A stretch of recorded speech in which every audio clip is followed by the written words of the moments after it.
අයිබෝවන් සුබදෑසනක් වාසනාවන්ත ජයග්‍රාහී දවසක් ප්‍රාර්ථනා කරන ඔබට ඔබ එකතු වෙන්නේ 7 වෙනි පැය සමගින්. උඳුවප් මාසයේ මේ සීතලත් එක්ක අසිරිමත් නත්තල උදා වෙන්න තවත් හරියටම තියෙන්නේ දවස් 2ක කාලයක් විතරයි. නත්තල ප්‍රේමය, දයාව, ආදරය, මනුෂ්‍යත්වය මේ හැම දෙයකම සංකේතයක්. එනිසාම අද දවසේත් අපි 7 වෙනි පැය තුලින් කතා බහ කරන්න හිතුව නත්තල සැබෑ නත්තලක් උදා කරගන්නේ කොහොමද? නත්තලින් අප ලබා ගත යුතු ආදර්ශ මොනවාද? මේ සියල්ල පිළිබඳව කතා කරන්න සූදානම්. අද දවසේදී විශේෂයෙන්ම කතෝලික බැතිමතුන්ට බෙහෙවින් වැදගත් නත්තල. එනිසාම අපි හිතුවා නත්තල පිළිබඳව වඩාත් මේ 7 වෙනි පැය ඔස්සේ අද දවසේත් කතා බහ කරන්න. අපි ආරාධනය පිළිගෙන අද දවසේ 7 වෙනි පැය සාකච්ඡාවට එකතු වෙන්නේ ශුද්ධාර්ශනීය ධර්මදූත සංගම් ශ්‍රී ලංකා ජාතික අධ්‍යක්ෂතුමන් අතිකරු බැසිල් රෝහන් ප්‍රනන්දු පියතුමා සුබදෑසනක් ඔබතුමන්ට. ඒ වගේම අපිත් එක්ක එකතු වෙනවා ශුද්ධ පවුලේ පැවිදි නිකායේ රසිකා පීරිස් පැවිදි සොයුරිය. සුබදෑසනක් ඔබතුමීට. සුබදෑසනක්. දැන් ආරම්භයක් විදිහට පියතුමා මේ දැන් අපි ඊයේ දවසෙත් මේ පිළිබඳව වඩාත් කතා කළා නත්තලේ සැබෑ අරුත කොහොමද අපේ ජීවිතයට අරන් කරගන්නේ කියලා. ඓතිහාසිකත්වයත් එක්ක ඉතිහාසයේ සිදුවීමුත් එක්ක අපි හැමදෙනෙක්ම දන්නවා මේ නත්තලට හේතුපාදක වෙන කාරණා පිළිබඳව. කොහොමුණත් නත්තල කොහොමද අපේ ජීවිතයට ඇත්තටම සමීප වෙන්නේ? ඔව් ඇත්තටම දැන් ඔබතුමා හැඳින්වීමේදීම එකපාරටම ප්‍රකාශ කරා මිනිස්කම, සාමය, සතුට, ආදරය, කරුණාව මේ සෑම දෙයක්ම පෙරදරි කරගෙන තමයි නත්තල බිහි වෙන්නේ කියන එක. එතකොට අපි අතීතයේ දිහා බැලුවත් දෙවියන් වහන්සේගේ තිබිච්ච එකම බලාපොරොත්තුව තමයි ස්වාමින් වහන්සේව මාංශගත වෙලා මේ ලෝකයට බිහි කිරීම. මේ මනුෂ්‍යත්වය තුළ තිබෙන උන්වහන්සේගේ ආදරය ලෝකයට ප්‍රකාශ කිරීම. එතකොට අපි ඉතිහාස කතාව අපි හැම අවුරුද්දෙම වගේ මේක සාකච්ඡා කරලා අපි දන්නවා. නමුත් මම හිතනවා අද අපි අවධානය මීට වඩා යොමු කළ යුතුයි. ඒ දෙවියන් වහන්සේ විසින් අර අපි දන්න ගාබ්‍රියල් දේවදූතයව දේවමාතා වහන්සේට යොමු කරලා ඒ දුන්නු පණිවිඩය දේවමාතා වහන්සේ ගත්තේ කොතනටද? මේ ජේසු කියන මේ මිනිසත් බව ගත්ත මනුෂ්‍යයන්න් බිහි වුණේ කොහෙන්ද? අන්න ඒකේ දිගුවක් තමයි අපි මේ තාම යන්නේ, ගමන් කරන්නේ. එතකොට එහෙම බැලුවොත් එහෙම මම දකින්නේ උන්වහන්සේ මාංශගත වුණේ අභිරහස්මය ලෙස. ඒකයි දේවමාතා වහන්සේ එතනදී කියන්නේ මේක මේ ඒ ගාබ්‍රියල් දේවතාවගේ පණිවිඩය ගෙනාපම මේක සිද්ධ වෙන්න බෑ කියලා. ඒ සිද්ධ වෙන්න බැරි මොකද අපි දන්නවා ඒ බයිබලීය කතාව තුළ දේවමාතා වහන්සේ වෙනකොට ජෝසප් කියන මිනිහෙක් එක්ක විවාහ ගිවිසගෙන හිටියා. නමුත් එකට ජීවත් වෙලා තිබුණේ නැහැ. එතකොට කොහොමද එකට ජීවත් වෙන්නේ නැතුව මේ දේවමාතා වහන්සේගේ කුස තුළට දරුවෙක් බිහි වෙන්නේ කියන ප්‍රශ්නේ දේවමාතා වහන්සේට ආවේ. ඒක මම අර කිව්වේ මේ කතන්දරේ අභිරහස්මය දෙයක්. ඒ කියන්නේ අපිට තේරුම් ගන්න බැරි අපේ මනසෙන් ටිකක් ඉහළට ගිය කතාවක් මේක. හැබැයි මේක යන්නේ අපේ විශ්වාසයත් එක්ක. හරි. ඒ නිසා තමයි මේ ගාබ්‍රියල් දේවදූතයා දේවමාතා වහන්සේට කියනවා මේක ශුද්ධාත්මයන් වහන්සේගේ ආනුභාවය තුල පමණයි සිද්ධ වෙන්නේ. ඒ කියන්නේ ශුද්ධාත්ම මදහත්කම තුල පමණමයි මේක සිද්ධ වෙන්නේ කියන්නේ. අන්න එතනදී තමයි දේවමාතා වහන්සේගේ ආත්මය දේවමාතා වහන්සේ විවෘත කරන්නේ. ඒ නිසා ජේසු ඉස්සල්ලාම මම හිතන්නේ මාංශගත වුණේ දේවමාතා වහන්සේගේ ආත්මික ජීවිතය තුළ. ඒ ආත්මික ජීවිතය තුළ මාංශගත වීම තමයි කුස තුළ වර්ධනය වෙන්න පටන් ගත්තේ. ඒ නිසා මම දකින්නේ නත්තල කියන්නේ අපි කෙටියෙන් කියනවා නම් මේක අධ්‍යාත්මික මංගල්‍යයක්. පැහැදිලි. මේක අධ්‍යාත්මික මංගල්‍යයක්. නමුත් ලොකු අවාසනාවකට අද තියෙන්නේ අධ්‍යාත්මික මංගල්‍යයක්ද කියන එක පිළිබඳව නම් දීර්ඝ වශයෙන් සාකච්ඡා කළ යුතු අවුරුදු ගණන් සාකච්ඡා කළ යුතු දෙයක් බවට පත් වෙලා තියෙනවා. මොකද ඒක අපි එතනින් ගිලිහිලා තියෙනවා. අද දවස් වෙනකොට අපිට සමාජයේ අහන්න දකින්න ලැබෙන දේවලුත් එක්ක අර නත්තල සැබෑ විදිහටම හරි විදිහටම අර ආධ්‍යාත්මික මංගල්‍යයක් විදිහට සමරුණද කියන කාරණාවත් ප්‍රශ්නාර්ථයක් බවට පත් වෙනවා. ඒ කොහොම වුණත් අතීතේ සමාජය දිහා බැලුවාම මේ කාන්තාවට තිබ්බ තැනත් එක්ක දැන් දේව මාතා ස්වාමීන් වහන්සේ නැත්නම් මේ දේව මාතාව මේ චරිතය පිළිබඳව ඉතිහාසින බොහෝ ලොකු කියවීම් තියෙන කාන්තාවට හිමි වෙච්ච තැනත් එක්ක සමාජයේ ඒකල ජේසුස් ක්‍රිස්තුස් වහන්සේ බිහි වූ අවදියේ පටන් කාන්තාවට ලැබුණු සැලකිලි ඊතරම් හොඳ තැනක තිබ්බද මේ පිළිබඳවත් කතා කරන්න ඕනේ. අපිත් එක්කන ශුද්ධ පවුලේ පැවිදි නිකායේ රසිකා පීරිස් පැවිදි සූරිය. අපි ඔබතුමගෙන් දැනගන්න කැමති දැන් මේ ඓතිහාසිකත්වෙත් එක්ක අපි හැමදෙනෙක්ම දන්නවා අපේ රටේ ගත්තත් සමහර වෙලාවට මාතෘමූලික සමාජයක් කියන්නත් පුළුවන්. අම්මා තමයි පවුලක මුල් තැන ගන්න ප්‍රධානියා බවට පත් වෙන්නේ. ඉතිහාසයේ සිදුවීම් එක්ක අපි දන්නවා දේව මාතා මේ චරිතය පිළිබඳව බොහෝම මහ ඉහළින් කතා කරනවා. දැන් සමාජයක් හරිගස්වන්න කාන්තාවකගෙන් ලැබුණු දායකත්වය පිළිබඳවත් අපි කතා කරමු. මං හිතන්නේ ඒක ගොඩක් වැදගත් ප්‍රශ්නයක්. මොකද ඇත්තටම ඔබ කිව්වා වගේ එදා ජුදා සමාජයේ ගත්තම දේව මාතාවන් එන්නේ ජුදා සමාජයෙන්. එදා ජුදා සමාජය තුළ අදටත් වඩා අවුරුදු 2000කට කලින් අපිට හිතා ගන්න පුළුවන් අද තියෙන සමාජ පසුබිමත් එක්ක හිතද්දි මේට අවුරුදු 2000කට කලින් ඇත්තටම කාන්තාවට කිසිම තැනක් නොතිබුණු සමාජ ක්‍රමයක් තුළ තමයි මම හිතන්නේ පියතුමා කිව්වා වගේ දෙවියන් වහන්සේ තමුන්ගේ පුත්‍රයාණන්ව මෙලොවට එවන්නට ස්ත්‍රියක් තෝරගන්නේ. මම හිතන්නේ තෝරා ගැනීම තුළම දෙවියන් වහන්සේ ස්ත්‍රිය සහ පුරුෂයාට දක්වන ඒ සමතැන, ඒ ආදරය, ඒ පිළිගැනීම හරි පැහැදිලි. එතකොට අපි කතෝලිකයන් විදිහට ක්‍රිස්තියානිකාරයන් විදිහට අදහන්නේ අන්න එහෙම දෙවි කෙනෙක් සමානාත්මතාවයේ අගයන. ඒතර උන්වහන්සේගේ හැම තෝරා ගැනීමක් තුළම අපි දකින්නේ අන්නේ සමානාත්මතාවය. එතකොට මම හිතන්නේ පියතුමා එක හරි පැහැදිලිව කිව්වා වගේම දෙවියන් වහන්සේත් එක විදියකට සමහර බයිබල් විශාරදය කියනවා ස්ත්‍රියක් මත එක විදියකට යැපෙනවා. තමුන්ගේ පුත්‍රයාණන්ව මෙලොවට එවන්න. තව ඕන තරම් ක්‍රම තියෙන්නට ඇති. නමුත් උන්වහන්සේ තෝරගන්නේ ස්ත්‍රියක් තුලින්. ඒකට මරියතුමියගේ චරිතය ගත්තම ඇය එදා ජුදා සමාජයේ සාමාන්‍ය සරල කාන්තාවක්. හැබැයි දෙවියන් වහන්සේ කෙරෙහි ලොකු විශ්වාසයකින් හිටපු කාන්තාවක්. ඒ නිසාම ඇය ගොඩක් අපැහැදිලිතාවයන් මැද්දේ වුණත් බොහොම ධෛර්යයකින් මම එතනදී අයව මමත් ස්ත්‍රියක් විදිහට ඒක කියන්නම ඕනේ. එදා සමාජයේ ස්ත්‍රියට තිබුණු තැන බොහොම පහත්. තීරණ ගන්න හැකියාවක් තිබුණේ නැහැ. හැබැයි අර පියතුමා කිව්වා වගේ ගාබ්‍රියෙල් දේවදූතයා දර්ශනීය වුණාම එතුමිය හැසිරුණු විදිහ බොහොම වෙලාව අරගෙන කොහොමද එතුමිය ඒ තීරණය තනියම දෙවියන් තුල ගත්තේ කියන එක හරි වැදගත්. ඒතර ස්ත්‍රියක් තුල තියෙන ශක්තිය, ඒ ධෛර්යය, හරි දෙයට එඩිතරව උත්තර දීමේ හැකියාව කියන කාරණා මරියාවන් තුළ ඉතා ගැඹුරින් පෙනෙන දෙයක්. සහර සමාජයෙන් විවිධ ගැරහුම් මෙල්ල වෙද්දී මේ මුහුණ දුන්න ආකාරය දැන් අපි එතුමා සඳහන් කළා මේ මාංශගත වීම පිළිබඳව. දැන් කෙනෙක්ට සැක සංකා මතුවෙන්න ඉඩ තිබ්බා ඒ කාලේ වකවානුවේ. එතුමියටත් ඒ දේ මතුවුණා. හැබැයි බොහොම උපේක්ෂාවෙන් ඒ දේ විඳදරා ගත්තා. අනිවාර්යයෙන්ම මොකද විවාහ නොවී සිටින මොහොතක දරුවෙක් බිහි වෙන්නට යනවා කියන පුවතම මම හිතන්නේ ඉතාමත් ආందోලනාත්මකයි. ලේසි නැහැ බාර ගන්න.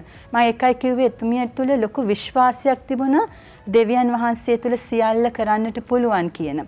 ඒ නිසා ලොකු පවරාදීමක් කළා ඒ සත්‍ය වෙනුවෙන්. ඒ නිසයි මම දකින්නේ ගැලවීම ඉතිහාසයේ ප්‍රධාන සම්දිස්ථානයක් ඒක.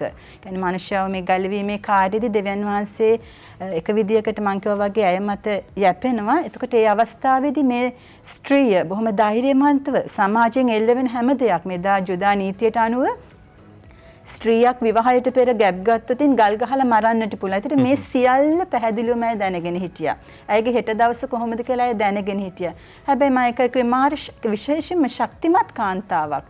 හැම දෙයකටම අභියෝගයකටම මුහුණ දෙන්න පුළුවන් ඉතාම ශක්තිමත් කාන්තාවක්. ඒක අද අපි අපේ ජීවිතවල අපේ සමාජයේ අම්මලා තුළ දකිනවා. ඒ ශක්තිමත් බව. මම හිතන්නේ ගැහැණියකට තියෙන ඒ හැකියාව, ඒ දරා ගැනීමේ ශක්තිය, tamun විශ්වාස කරන දේ වෙනුවෙන් පෙනී සිටීමේ හැකියාව, ජීවිතයට මුහුණ දීමේ හැකියාව මරිමවුන් තුළ ඉතාම ගැඹුරින් තිබුණා. ඒ නිසා ඇයට පුළුවන් වුණා ඇගේ සමාජයෙන් සමට අය වටා හිටින අයගේ වගේම විශේෂයෙන්ම ජොසේතුමාගෙන් පවා එල්ලවිය හැකි අභියෝග ඇය දැනගෙන හිටියා. හැබැයි සියලුම අභියෝග වලට වඩා ඇය දෙවියන් වහන්සේට එසේය කියන බොහොම වගකීමකින්, නොතේරුමකින් නෙමෙයි බොහොම වගකීමකින් දෙවියන් වහන්සේ කෙරෙහි ගැඹුරු විශ්වාසයකින්. මම හිතන්නේ ඒක අද ජීවත් වෙන හැම ස්ත්‍රියකටමත් ඒ කියන්නේ තමුන් විශ්වාස කරන හරි දේ වෙනුවෙන් එක විදියකට ජීවිතයෙන් පියවරක් ගන්නට ඒ ධෛර්යය තිබීමේ වැදගත්කම මම හිතන්නේ මරියතුමියගෙන් අපි ඉගෙන ගන්නට ඕනේ දෙයක්. සමහර වෙලාවට අපි මරියතුමිය කියපුවාම අපි දකිනවා සුරුවම් වල එහෙම බොහොම ලන්දු පොළන දේ විදියට තමයි අපිට දීලා තියෙන සමහරට ආකල්ප. නමුත් සැබෑ මරියතුමිය කියන්නේ බොහොම ශක්තිමත් මේ පොළොව මත පය ගහලා ජීවත් වුණු ජේසුස් වහන්සේට ශක්තියක් වුණු අම්මෙක්. අනේක තමයි මම හිතන්නේ වැදගත්ම දේ. හොඳයි. පියතුමා මේ දැන් අතීත සමාජයේ බැලුවම දැන් ඔබතුමන් සඳහන් කරපු කාරණාත් එක්ක විශේෂම යුදෙව් නීතිය ඒකල පැවති සමාජයේ මේ හැම දෙයක්ම අද සමාජයේ ප්‍රතිබිම්බනයක් කිව්වොත් නිවැරදි. අදත් අපි දන්නවා විශේෂයෙන්ම මැද පෙරදිග කලාපයේ රටවල යුදෙව් නීතිය වගේම දැඩි නීති ක්‍රියාත්මක වෙනවා සමහර වෙලාවට. දැන් මේ ඒ කාලේ සමාජයයි මේ කාලේ සමාජය එකට ගලප්ප ගත්තොත් මොන වගේ ආදර්ශද අපිට ගන්න තියෙන අතීතේ? ඔව් දැන් මෙහෙම දෙයක් තියෙනවා. දැන් අපි කියමුකෝ අතීත කතාව ඒ කාලේ යුද සමාජයත් අද සමාජයත් ගත්තම එදත් හිටපු රජවරුන්ට මේ ජේසුස් ස්වාමීන් වහන්සේගේ මේ ආත්මීක පැමිණීම ලොකු ගැටලුවක් වුණා. ලොකු ප්‍රශ්නයක් වුණා. ලොකු අභියෝගයක් වුණා. ඒ නිසා තමයි මේ දේවමාතා වහන්සේ ජේසු බිලිඳුන්ට ජීවය දීලා මේ ලෝකයට බිහි කළයින් පස්සේ ඒ බිලිඳු දරුවා ලොකු මිනිස්සෙක් නෙමෙයි ඒ බිලිඳු දරුවා තමයි අභියෝගයක් වුණේ. ඒ නිසා තමයි මේ කුඩා දරුවව මරන්න හෙව්වේ. හරි. ඒ නිසා තමයි විවිධ තාරකා මාර්ගයෙන් ඒ ජේසු බිලිඳුන්ව බැහැ දකින්නට ආපු රජවරුන්ගේ මාර්ග පවා වෙනස් කළේ ඉතිහාස කතාව අනුව. ඒ නිසා එදා තිබිච්ච ඒ අභියෝගයම අද මම හිතන්නේ 100 කෝටි ගානකින් වර්ධනය වෙලා තාමත් අභියෝගයක්. අපිට මොහොතක් දෙන්න. අපි වෙලා බලන්න. හොඳයි අපි කතා කරමු. හොඳයි. ඉතින් මේ අභියෝගය මම කිව්වේ දැන් ඔබතුමා හැවුවා වගේ අද සමාජයට ගත්තොත් එහෙම එදා වගේම ඉතින් තාම මම නම් ඇත්ත වශයෙන්ම අවංකව මම කතා කරොත් එහෙම මම නම් තාම දකින්නේ ජේසුට තාම ඉපදෙන්න බෑ. මේක ලොකු ප්‍රශ්නයක්. මොකද දැන් ක්‍රිස්තුස් වහන්සේගේ උපත කියන මේ නත්තල අද මහා රූෂ ගහක් වගේ වර්ධනය වෙලා. හැබැයි ඒ රූෂ ගහේ තියෙන මේ අතු ටික මේ විහිදිලා ගිහිල්ලා තියෙන මේ අතු විවිධ දේවල් ඇත්තටම නත්තලද කියන එක ප්‍රශ්නයක්. අපි එකින් එක ගත්තොත් එහෙම අද නත්තල විග්‍රහ කරන්න පටන් ගන්නේ ආගමන කාලය ලබන්නත් ඉස්සෙල්ලා. නත්තල් සමය පටන් ගන්නත් ඉස්සෙල්ලා තමයි නත්තල් සමය එනවා කියලා හක්කලා දැනගන්නේ. කොහේ සමහරවිට දකින්න ඔය සාප්පු මම කිව්ව එක තමයි සාප්පු හැමතැනින්ම එක එක අත්ත ගත්තොත් එහෙම අපි මොනවද කියන එක අද ශීඝ්‍ර ලෙස මේක වර්ධනය වෙලා. හැබැයි අර මම ආරම්භයේදී කියපු අධ්‍යාත්මික දේ නම් අපිට දකින්න නැහැ.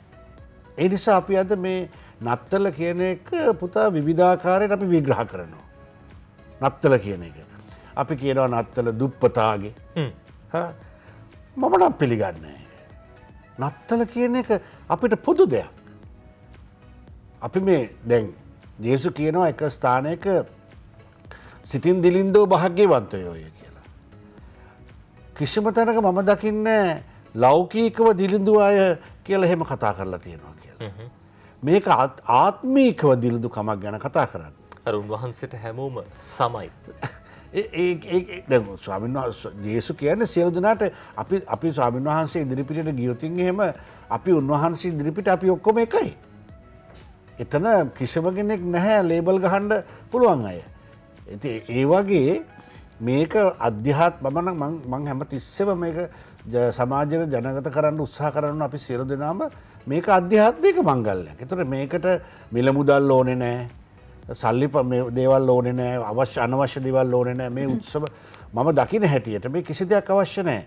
අවශ්‍ය වෙන්නේ නත්තල් මංගල්‍ය කියව අපි අධ්‍යාත්මිකව අපි ඇතුළාන්තයෙන් අර දේවමාතා වහන්සේ සුද්ධාත්මයන් වහන්සේට පූර්ණව ආය චුට්ටක්වත් ඉඳ තියන්නේ නැතුව පූර්ණව ඉඩ දුන්නා වගේ දෙවියන් වහන්සේගේ කැමැත්ත ඉෂ්ට වෙන්න ජීවිතය තුළ අපිටත් පුළුවන් නම් දෙවියන් වහන්සේ කැමැත්ත ඉෂ්ට වෙන්න දෙන්න අපේ ජීවිතය තුළ පූර්ණව සුද්ධාත්ම අනුභවය තුළ මම හිතනවා අන්න එදාට අපි නත්තල් සමරයි. එදාට ජේසු අපි තුළ ජීවමාන වෙයි. ඒ නිසා මම දකින්නේ අපි අද කතා කරනවා නම් අපිට තියෙනවා විවිධාකාර අර මං කියපු රූස්ස ඒ ගහේ අතු තියෙනවා. කෙරෝලක ගත්තොත් අපි දන්නවා නත්තල් කාඩ් කියයි, නත්තල් කේක් කියයි, සැරසිලි කියයි, නත්තල් සීය කියයි, විවිධ දේවල් තියෙනවා. අද එකක් අපි මෙනෙහි කරලා බලන්න බාන්න මේ පිරිසිදුව යහපත් ලෙස අධ්‍යාත්මිකව ගන්න පුළුවන් ওই රූස්ස ගහේ එක අත්තක් තියෙනවද කියලා? පියතුමා සඳහන් කරන්නේ මේ නත්තල එදාට වැඩි අද වාණිජකරණය වෙලා. සම්පූර්ණයෙන්ම. එදා වාණිජකරණයක් තිබුණේ නැහැ නත්තලේ. එදා තිබුණේ මේ අර දැන් ජේසු ඉපදුනායින් පස්සේ ජේසුව විනාශ කරන්න ජේසු බිලිඳු කියන කුඩා දරුවව විනාශ කරන්න මරන්න හෙව්වේ වෙන මොකුත් නිසා නෙමෙයි. ඒ කාලෙත් අද වගේම ඒ රාජ්‍ය පාලන තන්ත්‍රවල තිබුණ දූෂණ විනාශකාරී දේවල්. ඒකට අභියෝගයක් වුණා මේ ආදරය, කරුණාව, දයාව, සෙනෙහස, මෛත්‍රිය, සමාවදීම, අවංක භාවය, සමානත්මතාවය මතුවේගෙන ඉන්නේ මේ මනුස්සයා තුලින්. එතකොට ඒකට විරුද්ධව වැඩ කරන මනුස්සයාට මේක අභියෝගයක්. හොඳම දේ තමයි ඒක විනාශ කරන එක. එතකොට ඒ අභියෝගය මේ විදිහටම තිබුණා. හැබැයි ස්වරූප දෙකකින්. පැහැදිලි. දැන් විශේෂම ඒ කාල සීමාව සහ මේ කාල සීමාව ගැන කතා කරනකොට කාන්තාව මව කියන චරිතයට හිමි වෙන්නේ බොහොම විශේෂ තැනක්. අදත් නත්තල් සමරන්න ගියාම සමහර වෙලාවට පවුලේ පෙරමුණ ගන්නේ මූලිකත්වයේ ගන්නේ අම්මා, මව. සමාජයක් හරිමගට ගන්නට කාන්තාවට තියෙන්නේ ලොකු හැකියාවක්. අපි කතා කරන්න කැමති ශුද්ධ පවුලේ පැවිදි නිකායේ රසිකා පීරිස් පැවිදි සොයුරියත් එක්ක. දැන් පැවිදි සොයුරියනේ මේ අම්මට නැත්තම් කාන්තාවට ලොකු බලයක් තියෙනවා. පවුලක් ඉස්සරහට ගෙනියන්න, රටක් ඉස්සරහට ගෙනියන්න, රටක් පාලනය කරන මේ චරිත පිටිපස්සින්නෙත් අම්මා කෙනෙක්, මවක් නැත්තම් බිරිඳක්. කොහොමද කාන්තාවට මොන වගේ වගකීමක්ද තියෙන්නේ? අපේ පියතුමා සඳහන් කළා නත්තල දැන් ක්‍රමක්‍රමයෙන් වාණිජකරණය වෙලා මේ සමරන්නේ සැබෑ නත්තලක් වෙයි. සැබෑ නත්තලේ අරුත කියා දෙන්න කාන්තාවට තියෙන හැකියාව කොයි වගේද? මං හිතන්නේ අපි අවධානය දිය යුතු ප්‍රධාන කොටසක් විදිහට මම මේක දකිනවා. ඇත්ත මම දැන් පියතුමා කිව්වා වගේ අද වෙනකොට නත්තල වාණිජකරණය වෙලා ඉවරයි. ඉතින් මං හිතන්නේ ලොකු වෙනසක් වෙන්නට ඕනේ. සැබෑ නත්තල කියන්නේ ජේසුස් වහන්සේට උපදින්නට පුළුවන් හදවතක් අපි එක එක්කෙනා තුළ ඇතිවීමයි. ඒතර මේකේ වෙනසක් වෙන්න නම් ඒ වෙනස කොහෙන්ද පටන් ගන්න ඕනි කියන එක හරි වැදගත්. මම දකින්නේ වෙනස එක එක්කෙනාට ඇඟිල්ල දික් කිරීම තුළ නෙමෙයි, වෙනස පටන් ගන්න ඕනි මා තුළින්. ඒතර මං හිතන්නේ එතනදී වැදගත්ම ඒකකයේ පවුල. ඒ නිසා මම හිතන්නේ අපි පවුලක් විදියට අපි වෙතටම හැරෙන්නට ඕනේ. එතන තමයි සැබෑ වෙනස උපදින තැන. මොකද අපි දන්නවා නාසරතේ ශුද්ධ පවුල කියද්දී ජේසුස් වහන්සේ, මරියතුමිය, ජුසියතුමන් මේ පවුල හරි වැදගත්. ජේසු එක්ක ගිය ගමන මේ මරියතුමිය, ජුසියතුමත් කොහොමද ඇයි අපි මේ පවුලට ශුද්ධ පවුලක් කියන්නේ? මොකද එතන ජේසු ඉපදුනා. ඒ වගේම වුන් දෙවියන් වහන්සේගේ කැමැත්ත, ඒ කියන්නේ සාධාරණත්වය, ආදරය, සාමය කියන දේවල් ජීවත් වුණා. හැම වෙලෙම හරි දේ හෙව්වා පවුලක් විදියට. මම හිතන්නේ අද පවුල් වලටත් විශේෂයෙන්ම අම්මා කියන චරිතය ඔබ කිව්වා වගේ එතනදී ලොකු කාර්යභාරයක් තියෙනවා. එදා මරියතුමියත් ඒ ලොකු කාර්යභාරය අතට ගත්තා. ජොසියතුමාට ආදරවන්ත සැබෑ බිරිඳක් වෙන ගමන් ජේසුට හරි පාර පෙන්වන අම්මෙක් වුණා. ඒ නිසා මම හිතන්නේ අද පවුල තුල අම්මට ලොකු කාර්යයක් තියෙනවා. අද අපි දකිනවා ඉතාමත් වේගයෙන් දිව යන තරඟකාරී පරිසරයක් තුල පවුල ඉන්නේ. විශේෂයෙන්ම මම හිතන්නේ මේ පැවතින වසංගතයත් එක්ක හැම පවුලකින්ම ඇහෙන්නේ සාමාන්‍යයෙන් කතා බහෙද්දී මිනිස්සු ගෑනු කියන දේ තමයි ආර්ථිකව ඉතාමත් වැටිලා. දිලිඳුම අය විතරක් නෙමෙයි මැද හිටපු අයට පවා හරි අමාරුවෙන් ජීවත් වෙන්නේ. ඒත් මේ සියල්ල තුල මුදල කේන්ද්‍ර කරගත්තු ක්‍රමයක් තියෙන, ආර්ථිකයක් තියෙන නිසා හැමෝම පුදුමාකාර වේගයකින් දුවනවා මුදල් හොයාගෙන. නැතුවත් බැරි තත්යකට අදපත් වෙලා තියෙනවා එක පැත්තකින්. ඒත් මේ දුව යන සමාජ ක්‍රමය ඇතුලේ මං හිතන්නේ වටිනාකම් කියන දේවල් අපි නොදැනුවත්වම ගිලිහි ගිහිල්ලා. අද වෙනකොට මම හිතන්නේ පවුල තුල පවා ඒ වගේම සමාජය තුළ මේ සැබෑ කිතුණු වටිනාකම්, මම මේ කිතුණු වටිනාකම් කියන්නේ හරි දේ, යහපත් වටිනාකම් කියන දේවල් වේගයෙන් නැති වෙලා යනවා. විශේෂයෙන්ම අපේ දුවදරුවන්ට අද හරි දේ මොකද්ද, වැරදි දේ මොකද්ද කියන එක දන්නේ නැහැ. විකල්ප නැහැ. හරි දේ ගැන අපි කියන්නේ අර ආදර්ශ හරි අඩුයි. ඒ නිසා මං හිතන්නේ පවුලෙන් මේ වෙනස පටන් ගන්න ඕනේ. පවුලක් විදියට එකට හිතන්න, මෙනෙහි කරන්න අපි කොහෙද වෙනස් වෙන්න ඕනේ. නිසා අපි අනුකරණයට යන්න ඕනේ නැහැ. අර ගෙදර නත්තල සමරන්නේ මෙහෙමයි. මේ ගෙදර නත්තල සමරන්නේ මෙහෙමයි. ඒකට කමක් නැහැ. අපි මොකද්ද හරියට නත්තල සමරන්නේ කොහොමද? මං හිතන්නේ අන්න එහෙම හිතන, වෙනස් විදියට හිතන කවුරුත් කරන දේ අනුකරණය කරනවට වඩා තමුන්ගේ හෘද සාක්ෂියට එකඟව තමුන්ගේ දහම තුල පෙන්වන ඒ වටිනාකම් හඳුනාගෙන නත්තල සමරණක වැදගත්.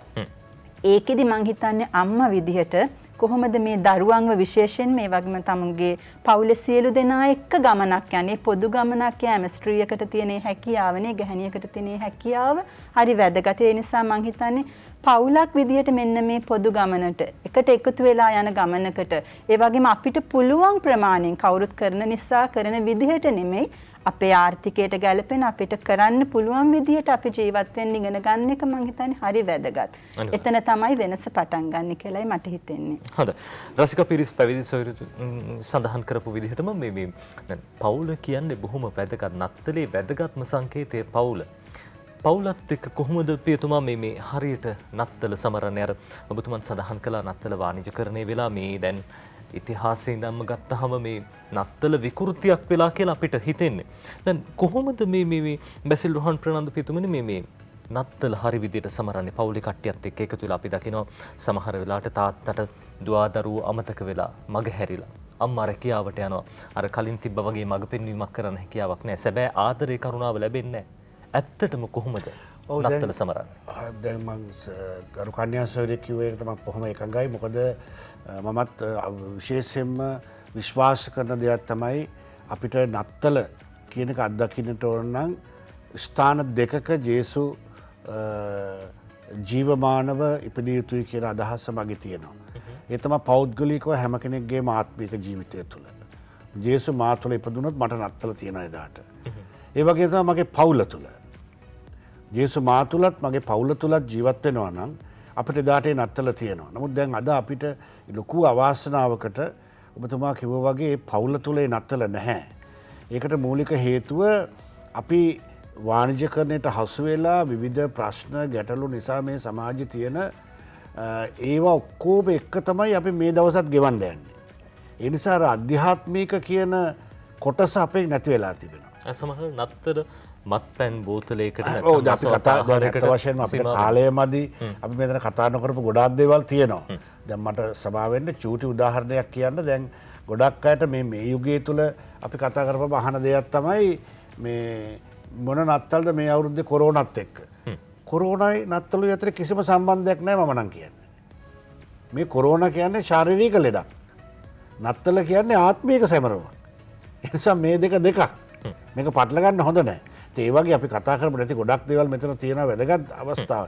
නමුත් මේ පවුල තුළ ඔබතුමා ඇහුවා වගේ අපි පවුලක් ලෙස එකට එකමුතු වෙලා අම්මා තාත්තා දුව පුතා සහෝදර සහෝදරියෝ කියන ඒ දුවා දරුවන් එක්ක එකතු වෙලා අධ්‍යාත්මිකව සූදානම් වෙලා ඒ අධ්‍යාත්මික සූදානමට තමුන් දේවස්ථානයට ගිහිල්ලා යහපත් පාපුච්චාරණයක් කරගෙන අධ්‍යාත්මික එක එකනාට සමාව දීම තුළ පවුලක් හැටියට එදා දිව්‍ය පූජාවට ගිහිල්ලා දිව්‍ය පූජාවට සහභාගී වෙලා ජීවමාන ජේසුව ලබාගෙන ගෙදර ඇවිල්ලා රොටියක් පුච්චලා හතරට කපලා කෑවත් මම හිතනවා ඒ පවුල ඉතාම ලස්සන නත්තලක් සමරයි. හොඳයි. ඒ අතරදී රසිකා ප්‍රනාන්දු රසිකා පිරිස් පැවිදි සොයුරියනි මේ දැන් අපේ පියතුමා සඳහන් කළා වගේම මේ නත්තල සමරන්න මහා ලොකු දේවල් තියෙන්න ඕනේ නැහැ. දැන් කොරෝනාවත් එක්ක නත්තල් සමරන්න බෑ කියලා තමයි ගොඩක් අය කියන්නේ. ඇත්තටම එහෙමද? කොරෝනාවත් එක්ක අපිට නත්තල් සමරන්න බැයිද? කොහොමද අපි මෙවර නත්තල සමරන්න ඕනේ? ඔව් කොරෝනා තිබුණත් නැතත් නත්තල කියන එක අපි ඇත්තටම පාදිකවා වගේ අධ්‍යාත්මිකව සමරන දෙයක්. හැබැයි ඒ අධ්‍යාත්මිකත්වයේ කියන එක ගලාගෙන යන්න ඕනේ ප්‍රායෝගික තලයටනේ. ඒ නිසා මම හිතන්නේ ඕනම සමාජ සන්දර්භයක් තුළ අපි මම එකකේ නිර්මාණශීලීව විකල්පීය විදියට හිතනවා නම් අපිට නත්තල ගොඩක් අරුත්බර කරගන්න පුළුවන්. ඇත්තම කියනවා නම් මේ වෙන විට තියෙන මේ කොවිඩ් වසංගතයත් එක්ක මම හිතන්නේ නත්තල අපිට වෙනස් ආකාරයකින් සමරන්නට ජීවත් කරවන්නට මම ඒ සමරනවා කියන වචනයටත් වැඩිය කැමතියි ජීවත් කරවන්නට ලොකු අවස්ථාවක් තියෙනවා. අද මම ඉස්සෙල්ලා වගේ මිනිස්සු පුදුමාකාර විදිහේ ඇද වැටීමක ඉන්නේ. ඒ නිසා අපිට අපේ මනුෂ්‍යත්වයේ දෑත් දිගු කරන්න අපිට ආදරය කරන්න අපේ වචනයෙන් වෙන්න පුළුවන් අපිට ටිකක් වැඩිපුර තියෙනවා නම් බෙදා ගන්න. මොකද නත්තල කියන්නේ ජේසු තමන්වම බෙදාගත්තා. ඒක ආදරයේ මංගල්‍යයක්. ඒ නිසා මම හිතන්නේ මේ වන විට තියෙන මේ සමාජ සන්දර්භය තුළ මේ ආර්ථික දේශපාලන මේ සියලු කතාවන් ඇතුලේ මම හිතන්නේ අපි හැමෝටම අපේ මනුෂ්‍යත්වයේ ජීවත් වෙන ලොකු අවස්ථාවක් තියෙනවා. ඒ නිසා අපිට වෙනදට වැඩිය මම හිතන්නේ අර්ථාන්විතව මෙවර නත්තල අපිට සමරන්නට පුළුවන් ජීවත් කරවන්නට පුළුවන් ජේසුව මා තුළ උපදිනවා කියන්නේ මම මනුෂ්‍යත්වයෙන් පිරෙනවා කියන එක. මම මනුෂ්‍යත්වයෙන් පිරෙනවා කියන්නේ මගේ ආගම, ජාතිය, කුලය මේ සියලු මායිම් වලින් එහාට ගිහිල්ලා මගේ සහෝදරයට සහෝදරියට ලං වෙනවා. ඒක තමයි සැබෑ නත්තල. ඒ නිසා මම හිතන්නේ මේ වසංගතයේ තියෙන කාලය තුල අපිට වෙනස් ආකාරයකට නත්තල සමරන්න.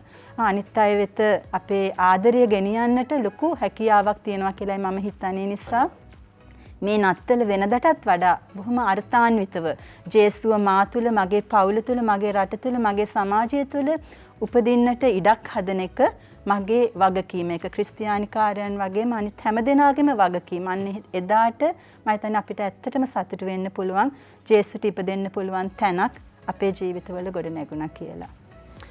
ජේසුට උපදින්න පුළුවන් තැනක් අපේ ජීවිතවල ගොඩ නැගුණොත් අපිට සතුටුයි. රටට සතුටුයි, ජාතියට සතුටුයි, ලෝකයේ යහපත් වෙන දවසක් බවට පත් වේවි.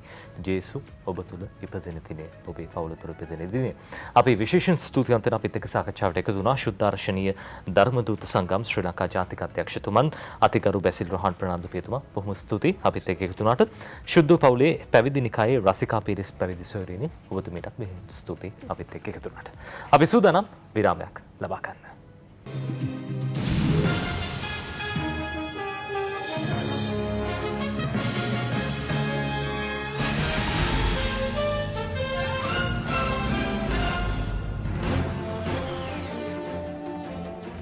ඔබ නැවතත් එකතු වෙන 7 වෙනි පැය සමගින් අපි කතා කරමින් ඉන්නේ අසිරිමත් නත්තල පිළිබඳව ඒ ඓතිහාසික සිදුවීම් අපේ ජීවිතයට මොන වගේ දේවල්ද නත්තලින් ගන්න පුළුවන් මේ හැම දෙයක් පිළිබඳවම කතා බහ කරමින් ඉන්නේ.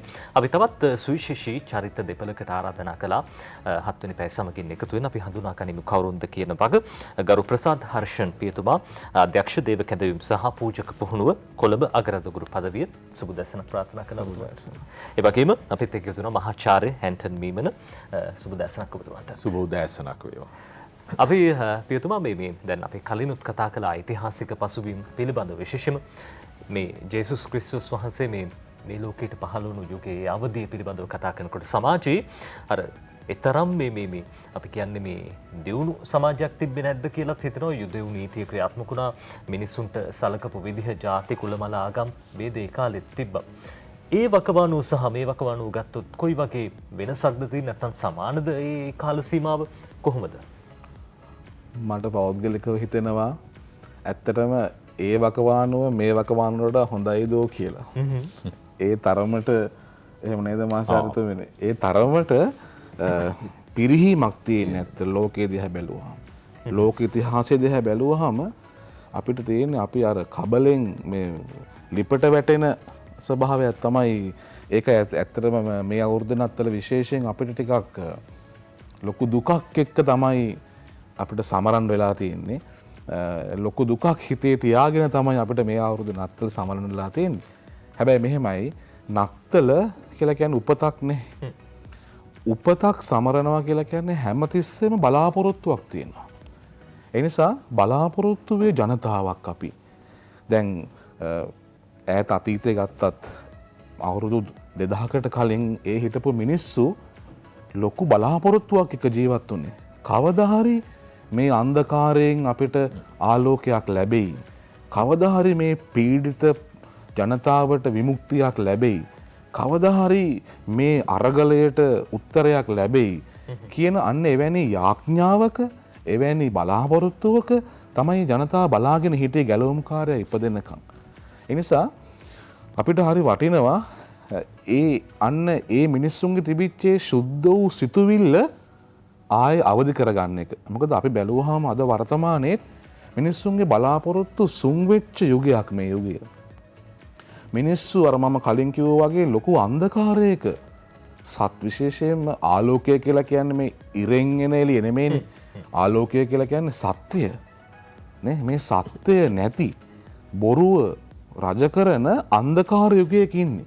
ඒ නිසා ඉස්සරට වඩා මිනිස්සුන්ට ඒ ආලෝකයානන් ඒ විමුක්තිදායකයානන් ඒ සත්‍යය අනාවරණය කරපු දෙවියන්ගේ උපත ඉස්සරට වඩා දැනෙන හොයන යුගයකයි 2022 නත්තල අපි සමරමින් ඉන්නේ. මේ වෙලාවේ අපි කියන්නට ඕනේ දැන් මේ අපි මේ සමරන්නේ නිකම් පුද්ගලයෙක්ගේ උපන්දිනයක් නෙමෙයි. අපි මේ සමරන්නේ ක්‍රිස්තුස් වහන්සේ කියන පුද්ගලයාත් එක්ක ඉපදුනා තව ගොඩක් දේවල්. උන්වහන්සේත් එක්ක ඉපදුනා අලුත් දර්ශනයක්. ප්‍රේමණීය දර්ශනයක්. උන්වහන්සේත් එක්ක ඉපදුනා අලුත් අපි කියනවා දැක්මක්. උන්වහන්සේත් එක්ක ඉපදුනා මේ ලෝකයට අලුත් ශිෂ්ටාචාරයක්. උන්වහන්සේත් එක්ක ඉපදුනා මේ මිනිස්සුන්ගේ ජීවිත දිහා බලන පවුල දිහා බලන ගහකොළ දිහා බලන සතාසිව්පාව දිහා බලන අලුත්ම අපි කියනවා ශුද්ධ වූ සංස්කෘතියක්. එනිසා අපි මේ සමරන්නේ ඒ සංස්කෘතියේ මංගල්‍යය. අර විශේෂම ජේසුස් ක්‍රිස්තුස් වහන්සේගේ උපතත් එක්ක මේ දැන් තමුන්ට ආදරේ නොකරපු මිනිස්සු තමුන්ට ආදරේ කරන්න ගත්තා. පරිසරයට ආදරය කරන්න ගත්තා. ප්‍රේමී වටිනාකම් පිළිබඳව බොහෝ පාඩම් ඉගෙන ගත්තා. මහාචාර්ය ඇන්ටන් මීමන මහත්මයා මේ ප්‍රේමී වැදගත්කම, මනුෂ්‍යයන්ට ආදරය කිරීමේ වැදගත්කම කොහොමද අපිට ජේසුස් සමීප කරේ? දැන් ඇත්තට ක්‍රිස්තුන් වහන්සේගේ මූලික හරය මේ කිතුණුවන්ගේ පෞද්ගලික බූදලයක් නෙවෙයි. කිතුණුවන් සඳහා නෙවෙයි උන්වහන්සේ පැමිණියේ සමස්ත මානව වර්ගය උදෙසාම. අපි හැමෝම හොයන්නේ ඇත්තටම අවසාන විග්‍රහයේදී අපගේ හදවත ඉල්ලන්නේ සැබෑ ප්‍රේමය පිළිබඳ අත්දැකීමක්. දැන් අපි යමු ඕනෑම සංස්කෘතියකට ඕනෑම රටකට යන්න ගිහිල්ලා ඔවුන්ගේ පොඩ්ඩක් සින්දු වලට ඇහුම්කන් දෙන්න, නාට්‍ය වලට ඇහුම්කන් දෙන්න. එහෙම නැත්නම් ඔවුන්ගේ ඔය ටෙලි නාට්‍ය අනාදියට ඒ හැම දෙයක් තුලින්ම අපිට පේනවා මිනිසුන් හොයන්නේ මොකක්ද? ප්‍රේමය. නේද? සංගීත නිර්මාණයක් ගත්තත්, ගීතිකාවක් සින්දුවක් ගත්තත් අවසානයේදී මොකක්ද එහි තේමාව? චිත්‍රපටියක් ගත්තත් ආදරය පිළිබඳ තේමාවක් තමයි තියෙන්නේ. එහෙනම් විශ්වීය ලෙස අපි හැමෝම හොයන්නේ සැබෑ ප්‍රේමය පිළිබඳ අත්දැකීමක්. අපගේ ජීවිතවලට සැබෑ අර්ථයක් එන්නේ සැබෑ ප්‍රේමය පිළිබඳ අත්දැකීමකින් තමයි එන්නේ. ඒක විශ්වීය දෙයක්. එය අපගේ ජාති ආගම් කුලවලට ඔබ්බට ගිය දෙයක්. ඒතර ඒ විශ්වීය අපගේ හදවතේ තියෙන ඒ පිපාසය, ඒ හදවත ඉල්ලන දේ පිළිබඳව ගැඹුරු පණිවිඩයක් සහ ජීවිතාදර්ශයක් තමයි උන්වහන්සේ දුන්නේ. උන්වහන්සේ අපිට ප්‍රේම කරලා පෙන්නවා අපි මේ ලෝකෙට එන්නේ මෙන්න මේ දේ සඳහා. එක පැත්තකින් ඒ අනිත් දේ තමයි එතනම තියෙන සැබෑ ප්‍රේමයේ අනිත් පැත්ත තමයි ඒ කාසි අනිත් පැත්ත කොන්දේසි විරහිත සමාව ලැබීම.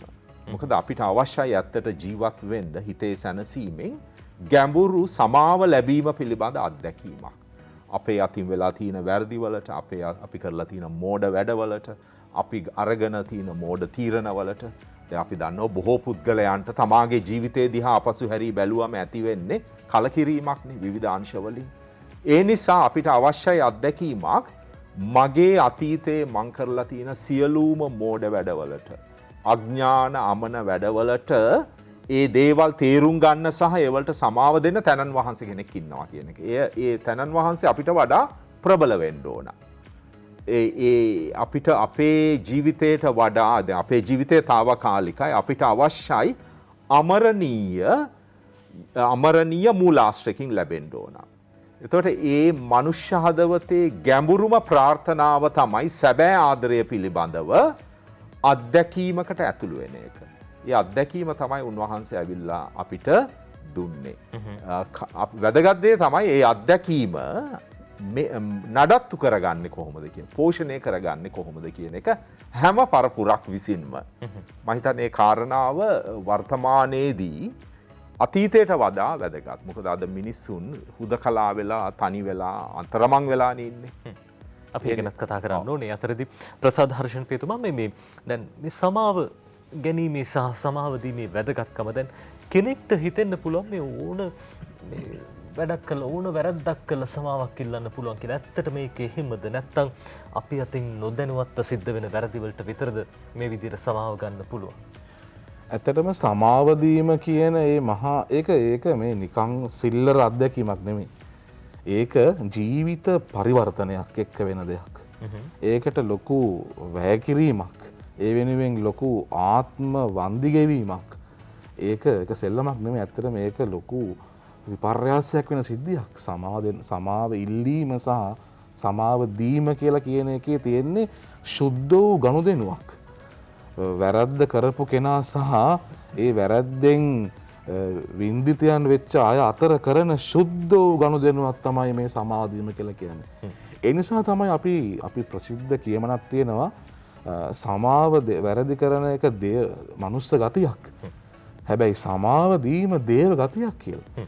එනිසා මේ දෙවියන් වහන්සේව හමු වෙන මොහොතක් සමාව දීම කියලා කියන එක දෙවියන් වහන්සේ එක්ක කරන ගනුදෙනුවක්. ඒක නිකන් මිනිසු දෙන්නෙක් අතර කරන සාමාන්‍ය කතා බහකට එහා ගිය සිද්ධියක්. දැන් අපි ගවලන දිහා බැලුවහම නජිත් අපිට පේනවා මේ එතන තියෙනවා මහා සමාව දීමක්. ඒ කියන්නේ මුල් මේ ලෝකයේ ප්‍රධාන මේ ලෝකයේ පවතින්නේ නජිත් සම්බන්ධකම් හින්දානේ. අනිවාර්යයෙන්. එතකොට හැම පාපයකින්ම සිද්ධ වෙන්නේ සම්බන්ධකම් කැඩෙන එක. ඔය කැඩෙන එක තුවාල වෙන එක. එතකොට සම්බන්ධකම් තියෙන ප්‍රධාන 4ක් නජිත්. එක තමයි මම මගේ දෙවියන් ධර්මය එක්ක තියෙන සම්බන්ධකම. 2 මම අනිත් මිනිස්සුත් එක්ක තියෙන සම්බන්ධකම. 3 මම ස්වභාව ධර්මයත් එක්ක තියෙන සම්බන්ධකම. 4 මම මගේ ඇතුළාන්තය මාත් එක්ක තියෙන සම්බන්ධකම. හැබැයි එක පාපයක් කෙරුවොත් එක සම්බන්ධකමක් නෙමෙයි කැඩෙන්නේ. මේ සම්බන්ධකම් 4ම කැඩෙනවා.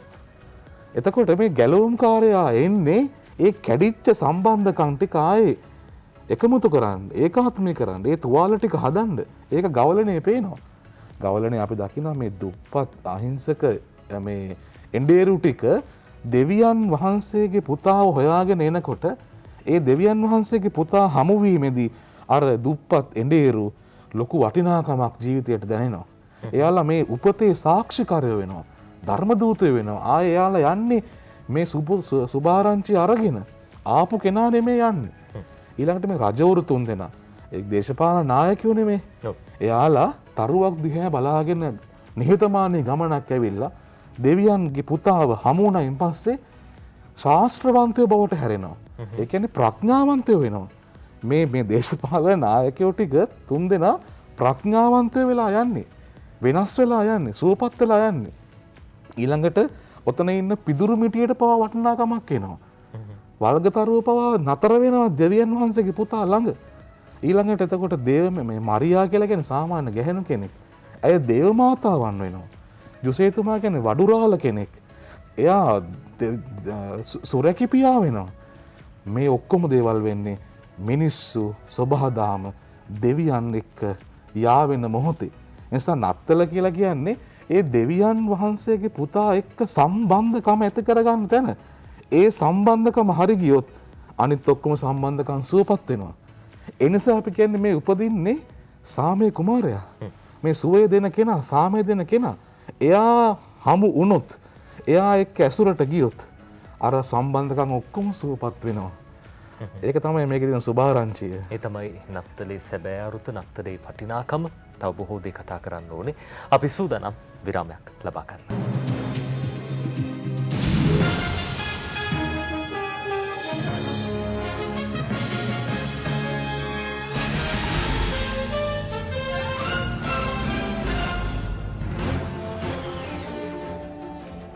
ඔබට අතකතුනේ 7 වෙනි පැය සමගින් අපි කතා කරමින් ඉන්නේ නත්තල ඓතිහාසික සිදුවීම් අපේ ජීවිතයට ගන්න පුළුවන් ආදර්ශ මේ හැම දෙයක් පිළිබඳව අපිත් එක්ක ඉන්නවා මහාචාර්ය ඇන්ටන් මීමන මහත්මයා. ඇන්ටන් මීමන මහත්මයා මේ දැන් ජේසුස් ක්‍රිස්තුස් වහන්සේ දේව මාතාවගේ කුසේ පිළිසිත ගැනීම නැත්නම් මාංශගත වීමත් එක්කම උන්වහන්සේ මේ ලෝකයට බිහිවීමත් එක්කම අපි දන්නවා මේ කතා ප්‍රවෘත්තිය තුළ බොහෝ චරිත ඉන්නවා. ගවලෙන මේ රජවරුන් තුන් කට්ටුව, ඒ වගේ මේ ඩේරු, මේ හැම චරිතයක්ම මේ කොහොමද මේ චරිත වලින් අපේ ජීවිතයට ආදර්ශ ගන්න පුළුවන්? විශේෂයෙන්ම අපේ පියතුමා සඳහන් කළා මේ රජවරු ශාස්ත්‍රවන්තයින් බවට පත් වුණා.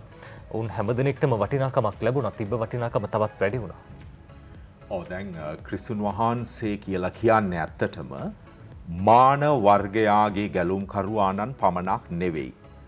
මුළු විශ්වයේම ගැලුම්කරුවාණන්. අපි කියනවා බයිබලයේ භාෂාවෙන් සමස්ත මැවිල්ලේම මිදුම්කරුවාණන්. එතකොට ඒ පායන ලද තාරකාවෙන් ඒකට අපි කියනවා විශ්ව සංකේතයක්. එහෙම නැත්නම් ස්වභාව ධර්මයේ ලකුණක් කියලා. එතකොට ඒ කියන්නේ මේ තාරකාවත් හඳුනාගත්තා මේ ඉපදිලා තියෙන්නේ අපගේ මිදුම් කරුවාණන්, අපගේ මැවුම් කරුවාණන්. ඒක නිසා තමයි තාරකාවෙන් තමයි පෙන්වන්නේ උන්වහන්සේ ඉපදුණු තැන.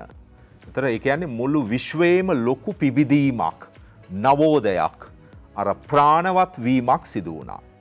ඕක අර ගවලෙනේ පවා තිනෝ බොහොම හොඳට. දැන් එතන ඉන්නෝ කොටලුවෝ, බැටළුවෝ, ගවයෝ, එළුවෝ යනාදීන්.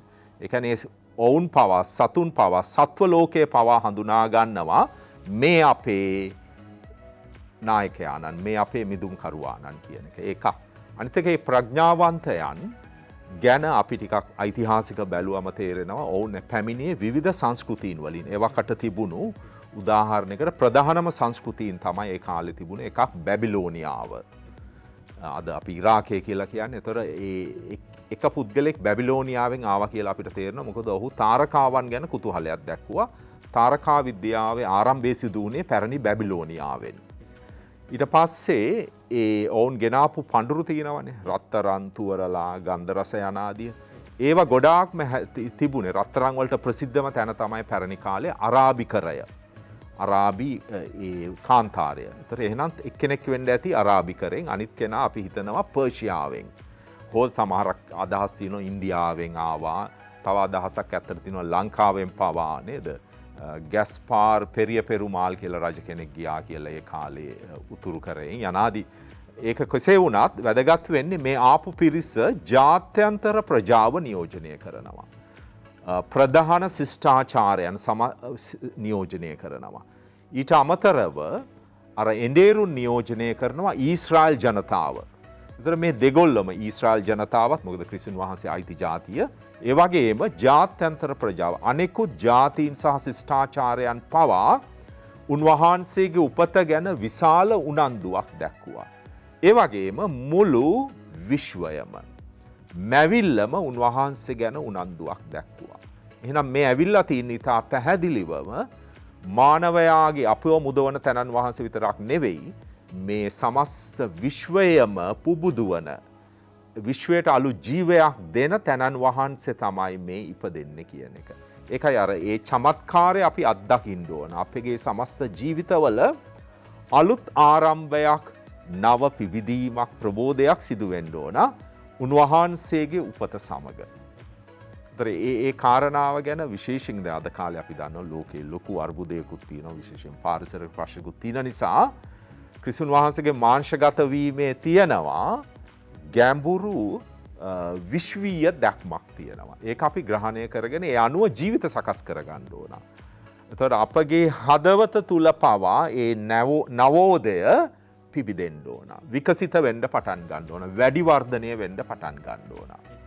මේ ඇතිවෙන නවෝදයක් අපේ ජීවිතවලට සමෘද්ධියක් උදා කරගන්න අලුත් ආරම්භයක් නත්තල කියන්නේ. පියතුමා මේ දැන් කෙනෙක්ට ප්‍රශ්නයක් වෙන්න පුළුවන්. දැන් නත්තල කොහොමද හරි විදියට සමරන්නේ? විවිධ අපි දන්න සමාජයේ දැන් අපි කලිනුත් කතා බහ කළා නත්තල සල්පිලක් බවට පත් වෙලා වාණිජකරණය වෙලා. එහෙමනම් කොහොමද ඇත්තටම නත්තල සමරන්න ඕනේ? නජිත්, ඔය ප්‍රශ්නය ඊයේ රාත්‍රියේ මගෙන් එක්කෙනෙක් ඇහැව්වා. ඒ කටුවපිටියේ අම්මා කෙනෙක්. ඒ අම්මාගේ දරුවෝ 3 දෙනයි, ස්වාමි පුරුෂයයි 4 දෙනාම කටුවපිටියේ පල්ලියේදී අර බෝම්බෙත් එක්ක මැරෙනවා.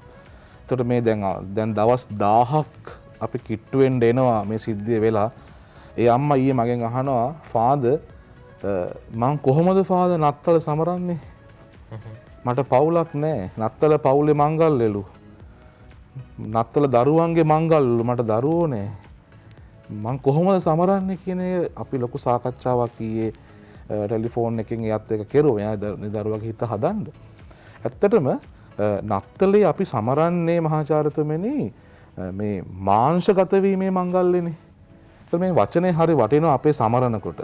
මාංශගත වෙනවා කියලා කියන්නේ කියන දේ කරපු මංගල්‍යය.